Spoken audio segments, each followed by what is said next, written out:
학원 같은 경우는 시즈널한 매출 추이가 발생을 하기도 합니다. 병원 같은 경우도 보통은 인건비를 고정비 형태로 많이 책정을 하세요. 학원이나 병원에 관해서는 인건비에 대한 비중이 굉장히 높을 수밖에 없습니다.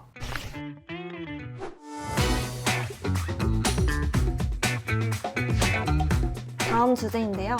이번에는 학원이나 병원의 재무회계에 대해서 이야기해보는 시간을 가져보면 좋을 것 같아요. 특수한 업종인 만큼 재무회계를 관리하는 데에도 특이점이 있을 것 같아요. 업종마다 저희가 재무회계를 다루는 방식이나 방법이 굉장히 많이 다를 수밖에 없고, 학원이나 병원에 관해서는 인건비에 대한 비중이 굉장히 높을 수밖에 없습니다. 왜냐면은 이제 어떤 서비스를 제공함에 있어서 결국에는 강사분들이나 의사나 간호사분들이 서비스를 제공할 수밖에 없고, 서비스를 제공함에 있어서 거의 이제 변동비의 형태로 인건비가 나가는 케이스가 굉장히 많아요. 그리고 어떻게 보면은 그렇게 변동비 형태로 조금 세팅을 하는 게 좋을 때도 있고요. 우선은 학원 같은 경우를 예를 들면은 일반적으로 매출의 30%에서 한 50% 정도로 만약에 급여가 나간다라고 하면은 사실 수익성이 좀 악화됐다라고 얘기를 하시는 경우가 많아요. 남는 게 없다는 말씀이시죠? 조금 이제 그럴 수도 있다라고 보고 있고, 물론 이거는 케이스마다 다릅니다. 그거를 이제 저희가 다 케이스를 아는 건 아니니까 그렇게 이제 생각을 하고 있고, 사실 학원 같은 경우는 시즈널한 매출 추이가 발생을 하기도 합니다. 예를 들어서 신학기에는 보통 매출이 좀 늘어나는 케이스도 있고, 그리고 방학도 있을 것 같아요. 방학 때에도 좀 매출이 늘어나는 케이스가 있고, 물론 이제 매출이 좀 줄어드는 구간도 분명히 있고, 학원의 이제 업종에 따라서 좀 다르기 때문에.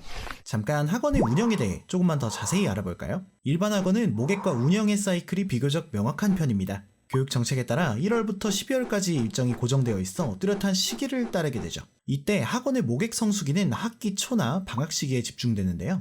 보통 이 시기에 광고나 프로모션을 강화해 최대한 많은 원생을 확보하고, 확보한 원생을 다음 사이클까지 안정적으로 유지하는 방식으로 운영합니다. 반대로 비수기에는 운영관리에 집중하고 다음 성수기 모객을 준비하는 기간으로 활용하기도 합니다. 그렇다면 최근 많이 등장하는 온라인 교육 플랫폼은 어떨까요? 온라인 플랫폼 역시 성수기가 존재합니다. 대표적으로 연초, 여름휴가, 연말 시기가 해당되는데요. 연말 연초에는 새로운 시작을 준비하거나 한 해를 마무리하기 위해 수강이 몰리게 됩니다. 여름 휴가철에는 긴 시간을 활용해 새로운 스킬을 배우려는 수요도 함께 증가하죠. 이처럼 학원은 명확한 1년 주기 사이클을 기반으로 보다 확실하게 예측하고 준비할 수 있기 때문에 한번 재무회계 시스템을 잘 잡게 되면 안정적으로 운영할 수 있는 특징 또한 있습니다.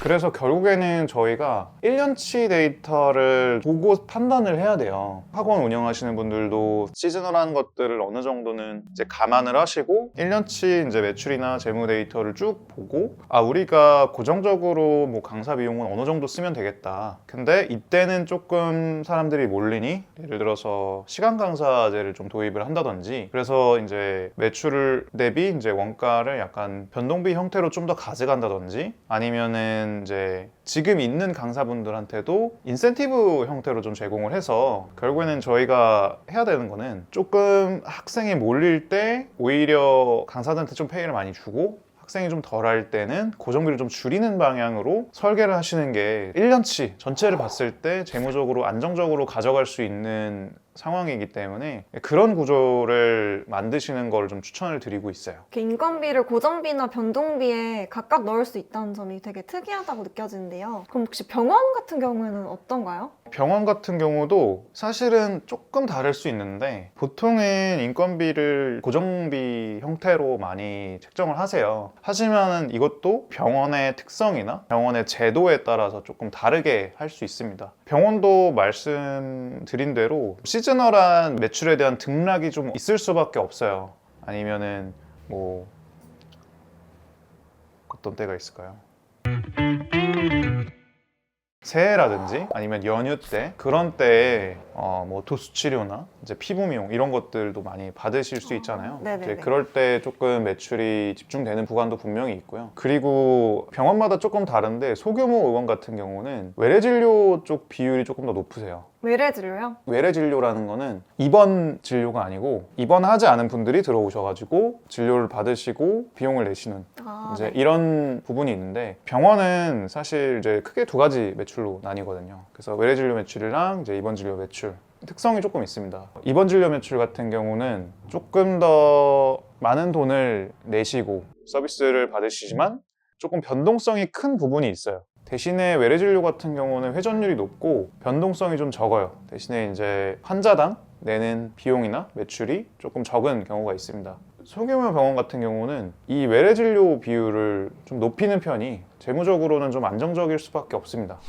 병의원이 외래 진료의 비율을 높여야 하는 이유는 바로 고정비의 비율을 낮춰야 하는 특성이 있기 때문입니다. 재무회계 관점에서의 고정비 비율은 손익분기점을 높여 매출 상승을 어렵게 만들기 때문인데요. 외래 진료와 입원 진료를 비교해봤을 때는 다음과 같습니다. 외래 진료의 경우 빠른 회전율, 적은 인력, 소규모 업장에서도 소화가 가능하지만 입원 진료의 경우 느린 회전율과 고정 인력 사용, 수익 예측도 어렵기에 수익 관점에서는 그리 좋은 성과를 내기 어려운 특성을 갖고 있습니다. 그럼 학원이나 병원처럼 인건비 비중이 높은 산업은 안정적인 운영 모델이 필수적이라고 보여지네요.